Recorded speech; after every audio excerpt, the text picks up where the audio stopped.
नमस्कार दोस्तों, इन्वायरो अकेडमी पे आप सभी का एक बार फिर बहुत बहुत स्वागत है। बच्चों, एक और बहुत ही इम्पोर्टेंट टॉपिक पे बात करेंगे इस वीडियो में, जो आपके सीपीसीबी के लिए जो एग्ज़ाम होना है साइंटिस्ट बी का, उसके लिए बहुत बहुत महत्वपूर्ण है। इस वीडियो में हम बात करेंगे सफ़र प्रोजेक्ट के बारे में। सफ़र प्रोजेक्ट पे भी एक क्वेश्चन मिलने की संभावना जो है हमेशा रहती है बच्चों। तो सबसे पहले हम बात करेंगे सफ़र प्रोजेक्ट का फुल फॉर्म क्या है। इसी पे एक क्वेश्चन जो है बनता है। SAFAR stand for system of air quality and weather forecasting and research. तो सबसे पहले तो हमें यही याद कर लेना है कि सफ़र का फुल फॉर्म क्या है। उसके बाद में दूसरा इम्पोर्टेंट क्वेश्चन ये बनता है कि सफ़र प्रोजेक्ट जो है किस मिनिस्ट्री के अंडर आता है। तो मिनिस्ट्री ऑफ अर्थ साइंस के अंडर आता है सफ़र प्रोजेक्ट। तीसरा इम्पोर्टेंट क्वेश्चन ये आता है कि सफ़र प्रोजेक्ट जो है वो किसने डेवलप किया। तो इसको डेवलप किया गया था Indian Institute of Tropical Meteorology, आपका पुणे। और इसको कौन करता है? India Meteorological Department. तो यहीं पे 4-5 क्वेश्चन जो हैं बन जाते हैं, जो बहुत महत्वपूर्ण हैं। और कई बार जो है ये क्वेश्चन डिफरेंट डिफरेंट को जो कंपटीशन हुए हैं स्टेट पोल्यूशन कंट्रोल बोर्ड के, उनमें आए हैं। इसके बाद में अगला इम्पोर्टेंट क्वेश्चन जो है वो बनता है कि हु इज़ द फाउंडर और director of the suffer project. तो डॉक्टर गुफरान बेग जो हैं इस प्रोजेक्ट के डायरेक्टर हैं। बेसिकली सफ़र जो है ये एक रिसर्च प्रोग्राम है जो बनाया गया है आपके एयर पोल्यूशन मिटिगेशन के लिए, स्ट्रेटजी बनाने के लिए। और इसको लॉन्च किया गया है जो हमारे मेट्रो सिटीज़ हैं वहाँ पे डिफरेंट डिफरेंट लोकेशन पे इसके लिए जो है प्रोजेक्ट सेट किए गए हैं, मॉनिटरिंग स्टेशन लगाए गए हैं। और जो हमें इंफॉर्मेशन देते हैं about the real information, real time information आप कह सकते हैं कि उस समय पे वहाँ पे उस पर्टिकुलर लोकेशन के आसपास जो है एयर क्वालिटी कैसी है, उसकी रियल टाइम में है, यानी कि एग्जैक्टली सेम उसी टाइम में जो है क्या स्थिति चल रही है, वो आपको बड़े बड़े जो है मॉनिटर पे दिखाई देता है। ठीक है बच्चों, इसके साथ साथ इसमें अर्ली वार्निंग सिस्टम भी लगाए गए हैं। इसमें डिफरेंट डिफरेंट जो है वेदर पैरामीटर के लिए भी सेंसर लगे हैं। अब अगला इम्पोर्टेंट क्वेश्चन ये बनता है कि सफ़र प्रोजेक्ट कब लॉन्च किया गया था। तो इसको बड़े ध्यान से हमें याद करना चाहिए, क्योंकि सबसे पहले सफ़र प्रोजेक्ट जो है वो कॉमनवेल्थ गेम के दौरान जो है लॉन्च किया गया था 2010 में। ठीक है बच्चों, उसके बाद में 2015 में एक मोबाइल ऐप लॉन्च की गई थी सफ़र एयर। ये भी जो है आपका Indian Institute of Tropical metrology ने लॉन्च की थी। अब ये दोनों क्वेश्चन को कई बार जो है बच्चे कंफ्यूज कर देते हैं।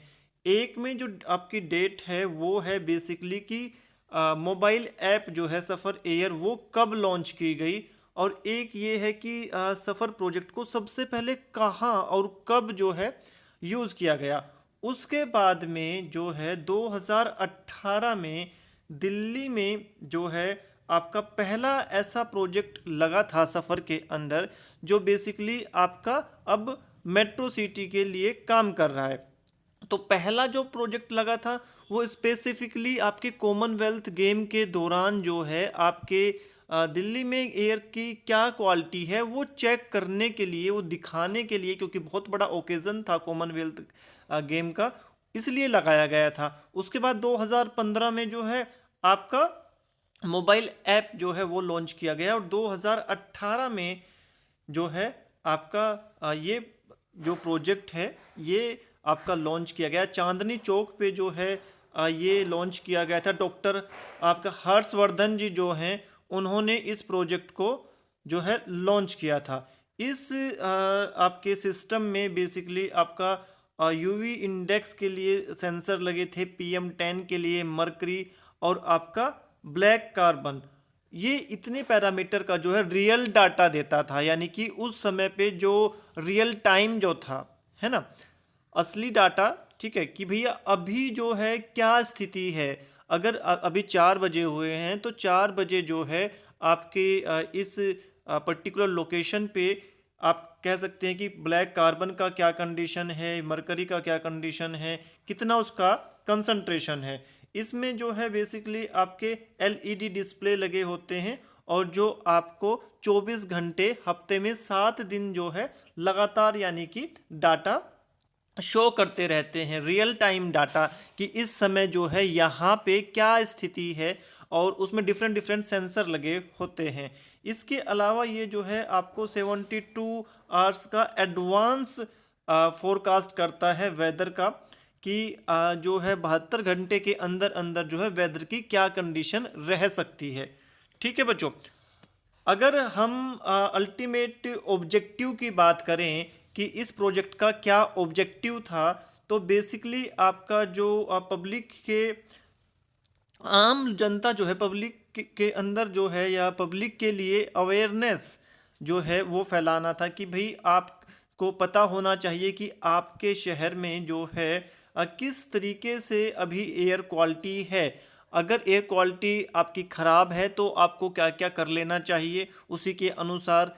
ठीक है बच्चों, ये आपका मुख्य एक इसका मेजर ऑब्जेक्टिव था। और इसके साथ साथ जो है इसमें बहुत सारे आपके मेट्रोलॉजिकल पैरामीटर भी हैं, तो वो आपको जो है बेसिकली ये बताते हैं कि जैसे कि 72 आवर्स का एडवांस प्रिडिक्शन ये देते हैं कि अगर जो है 72 आवर में कोई ऐसा इवेंट होने वाला है वेदर का जो आपके लिए बहुत ही डेंजरस हो सकता है, तो आपको कौन कौन से जो है काम कर लेने चाहिए, कौन कौन से प्रिकॉशंस लेने चाहिए, जिससे कि वो जो वेदर इवेंट होगा वो आपको जो है ज़्यादा अफेक्ट ना करें।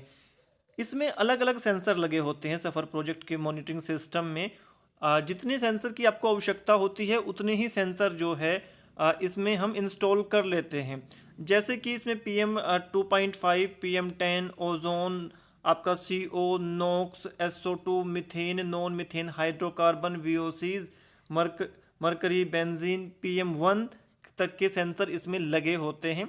बट जैसे कि इसमें अभी हमने आपको बताया कि ये मेजर सेंसर हैं, बट कई बार क्या होता है कि हम अपनी आवश्यकता के अनुसार जो है इन सेंसर को कम भी कर सकते हैं, क्योंकि जो आपका मॉनिटरिंग स्टेशन है उसमें जितने सेंसर होंगे उनका कैलिब्रेशन एक बहुत बड़ा एक आपका क्वेश्चन मार्क आ जाता है, कि वो बहुत ही फ्रिक्वेंटली कैलिब्रेट कराने पड़ते हैं सारे सेंसर, और कैलिब्रेशन का भी अपना एक कॉस्ट होता है। इसीलिए आपको जिस एरिया में जिस प्रकार के पोल्यूशन की सबसे ज़्यादा मॉनिटरिंग करनी है या जो सबसे इम्पोर्टेंट है, उसी तरीके के सेंसर जो है लगाए जाते हैं, जिससे कि आपका जो है कॉस्ट थोड़ा सा इफेक्टिव रह सके और उनका समय पे कैलिब्रेशन होगा तो आपको जो रियल डाटा मिलेगा। ठीक है, क्योंकि अगर वो कैलिब्रेटेड नहीं है तो आपको जो है हो सकता है जो डाटा है उसमें फ्लक्चुएशन आ जाएं, एरर आ जाएं। इसीलिए जो है ये बहुत ही सावधानी से हमें सेलेक्ट करना होता है कि किस एरिया में जो है किस प्रकार के पोल्यूशन का सबसे ज़्यादा ज़रूरत हमें मॉनिटर की है ना, कि किस पोल्यूशन को हमें सबसे ज़्यादा मॉनिटर करना चाहिए इस एरिया में। उसी के अनुसार जो है इन सेंसर में से हम कोई भी सेंसर जो है या मोर देन 1 2 3 4 है ना, इस तरीके से सेंसर लगा देते हैं। अगर हम मेट्रोलॉजिकल पैरामीटर की बात करें तो ये इसमें यूवी रेडिएशन के लिए आपका सेंसर होता है, rainfall, temperature, humidity, wind speed और विंड डायरेक्शन। ठीक है, ये तो जो है सभी मॉनिटरिंग स्टेशन जो हैं उनमें इतने पैरामीटर तो होते ही हैं। पोलूटेंट के लिए ज़रूर ये होता है इसमें कि आप जो है अपने सेंसर के कैलिब्रेशन का ध्यान हमें रखना होता है, और अपनी आवश्यकता के अनुसार नंबर ऑफ सेंसर जो है हम घटाया बढ़ा सकते हैं। तो सफ़र प्रोजेक्ट पे बच्चों बहुत क्वेश्चन आने की संभावना रही है, लगातार क्वेश्चन आते रहते हैं सफ़र प्रोजेक्ट पे। तो जितनी इन्फॉर्मेशन हमने यहाँ पे आपको दी है, आपने जो है एक एक पॉइंट को बहुत अच्छे से याद कर लेना है बच्चों।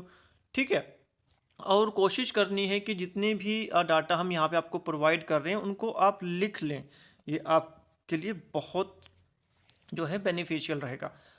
आपको जो है थोड़ा सा जो नेशनल और इंटरनेशनल इवेंट्स हैं उनके बारे में भी जो है जानकारी होनी चाहिए, उन पे भी क्वेश्चन आते हैं। आज के लिए आपको हम क्वेश्चन छोड़ दे रहे हैं कि वाटर डे जो है वो किस डेट को सेलिब्रेट किया जाता है। वाटर डे जो है वो किस डेट को सेलिब्रेट किया जाता है। कमेंट बॉक्स में लिख के ज़रूर बताना बच्चों, ठीक है। हमें पूरी उम्मीद है कि ये वीडियो लेक्चर सीरीज़ आपके लिए बहुत बेनिफिशियल प्रूफ होगी। लगातार सीखते रहिए, मुस्कुराते रहिए। गॉड ब्लेस यू बच्चों।